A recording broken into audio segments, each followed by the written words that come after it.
Hi అండి. One more mini vlog. ఈరోజు lunch బాక్స్‌లోకి బీట్రూట్ వేపుడు, అలాగే మజ్జిగ చారు చేశానండి. మజ్జిగ చారు అంటే మా పిల్లలకి చాలా ఇష్టమండి.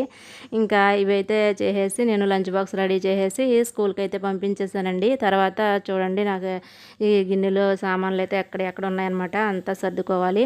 ఇంకా ముందైతే నేను బట్టలైతే ఉతికేసుకుంటానండి. నాకు మిషన్ లేదనమాట. నేనే ఉతుక్కొని బాల్కనీలో ఆరేసుకుంటానండి. ఇంకా ఈ బట్టల పని అయిపోయిన తర్వాత నేను ఇంకా స్నానం చేసి ఫ్రెష్ అయిపోయి పూజ అయితే చేసేసుకుంటానండి.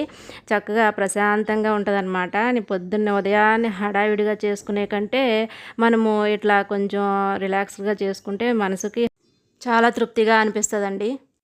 పూజ కంప్లీట్ అయిపోయిన తర్వాత ఇంకా టిఫిన్ అయితే చేస్తానండి. ఈరోజు టిఫిన్ వచ్చేసి ఇడ్లీ చేశానండి. ఇంకా టిఫిన్ చేసి కొద్దిగా టీ అయితే తాగేసి సామాన్లు అయితే తోమేసుకుంటున్నానండి.